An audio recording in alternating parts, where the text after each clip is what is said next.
बहुत समय पहले की बात है। नदी से कुछ दूरी पर अलादीनपुर नाम का एक गांव था।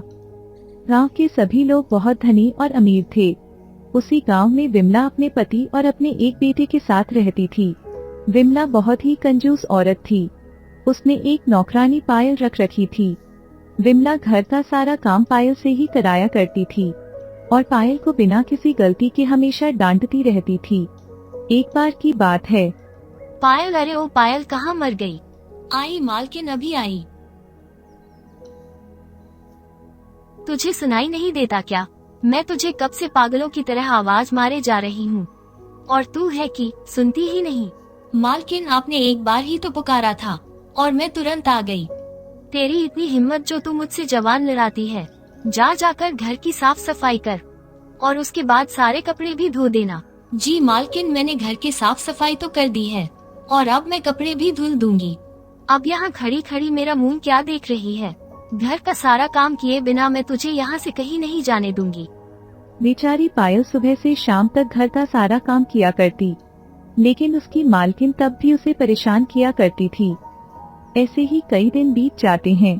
फिर एक दिन विमला पायल के ऊपर चोरी का झूठा इल्जाम लगाती हुई कहती है, अरे ओ पायल, तूने मेरे बिस्तर के नीचे से मेरे पैसे निकाले हैं, या तो तू उन्हें वापस कर दे, नहीं तो अच्छा नहीं होगा। नहीं नहीं मालकिन, मैंने आपके पैसे नहीं निकाले हैं। मैंने कोई चोरी नहीं की है। कई सालों से मैं आपके यहाँ नौकरानी का काम कर रही हूँ। मैंने आज तक आपकी किसी चीज पर नजर नहीं डाली है। मालकिन, मेरा यकीन कीजिए। हाँ विमला, पायल बिल्कुल सही कह रही है। उसने आज तक हमारी कोई चीज नहीं चुराई है। तुम्हें जरूर धोखा लग गया होगा। अजी, आप तो चुप ही रहा करो। और तू पायल, तू मेरे पैसे मुझे वापस देती है या तुझे अभी धक्के मारकर घर से बाहर निकालूं? विमला की बातें सुनकर बेचारी पायल रोने लगती है और रोते हुए विमला से कहती है, नहीं नहीं मालकिन, ऐसा मत कहिए। मुझ पर थोड़ा तो तरस खाइए। मैं सच कह रही हूँ मालकिन, मैंने आपके पैसे नहीं चुराए हैं। बस भी करो विमला, अब तुम पायल पर और झूठा इल्जाम मत लगाओ। अजी, आप ये क्या कह रहे हैं? आप पायल की वजह मुझ पर शक कर रहे हैं। आज आपको फैसला करना ही होगा। इस घर में या तो ये पायल ही रहेगी या फिर मैं। नहीं नहीं मालकिन, आप ऐसा मत कहिए। ये तो आप ही का घर है। मैं ही यहाँ से चली जाती हूँ। अब बेचारी पायल वहाँ काम करना छोड़ देती है और वह अपने घर चली जाती है। अब पायल को तो अपना और अपनी बेटी का पेट भरना ही था, इसलिए वह और लोगों की यहाँ काम की तलाश में जाती है। लेकिन बेचारी को कहीं भी काम नहीं मिलता है और वह निराश होकर वापस अपने घर चली जाती है। माँ, आप इतनी परेशान क्यों हैं? तुझे तो पता ही है बेटी, विमला मालकिन ने मुझ पर चोरी का झूठा इल्जाम लगाकर मुझे काम से निकाल दिया है। और अब भी मैं काम की तलाश में गई थी, लेकिन अब भी मुझे कोई काम नहीं मिला है।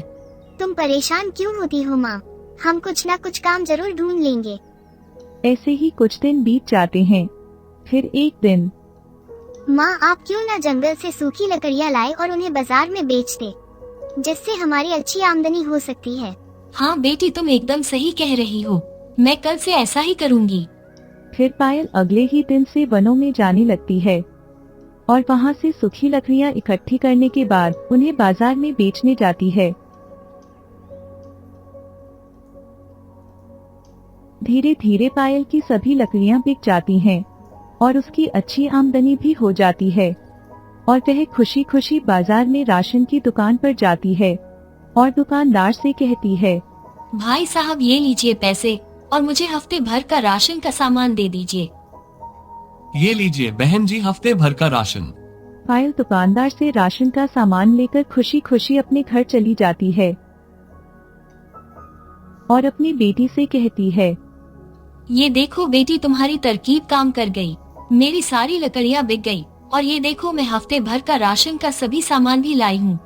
माँ, ये सब आपकी कड़ी मेहनत का फल है।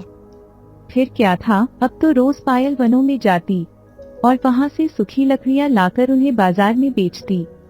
ऐसे ही कई दिन बीत जाते हैं। फिर एक दिन जब पायल वनों में जाती है तो वह देखती है कि वहाँ पर सूखी लकड़ियाँ नहीं थी। अरे ये क्या, यहाँ तो सूखी लकड़ियाँ ही नहीं है। मैं थोड़ा और आगे जाकर देखती हूँ। पायल वनों के बीचों बीच पहुँच जाती है और देखती है कि वहाँ पर सूखी लकड़ियाँ नहीं बल्कि एक गुफा होती है। पायल हिम्मत करके गुफा के अंदर जाती है।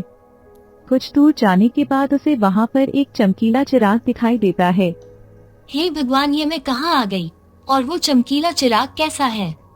पायल हिम्मत करके उस चिराग को उठाती है और जैसे ही पायल उस चिराग को साफ करती है तो चिराग हिलने लगता है और उसमें से एक बहुत बड़ा जिन निकलता है। ये सब देखकर पायल बहुत ज्यादा डर जाती है। डरो नहीं, मैं इस चिराग में कई सालों से कैद था और तुमने मुझे इस चिराग से आजाद किया है और अब मैं तुम्हारा गुलाम हूँ। तुम जो भी मांगोगी मैं तुम्हें वही दूंगा। पायल अपने साथ हुई सारी बातें जिन को बताती है कि कैसे उसकी मालकिन ने उस पर चोरी का झूठा इल्जाम लगाकर उसे नौकरी से निकाल दिया। तुम चिंता मत करो, अब मैं तुम्हारे साथ हूँ। अब तुम्हें कोई परेशानी नहीं होगी। अब तुम मुझे अपने साथ ले चलो। इतना कहकर जिन वापस अपने चिराग में चला जाता है और पायल वो चिराग लेकर खुशी खुशी अपने घर की ओर चली जाती है। इस कहानी को लाइक करें, शेयर करें और अपना प्यारा सा कमेंट दें और इस चैनल को सब्सक्राइब करें और बेल आइकॉन दबाना ना भूलें।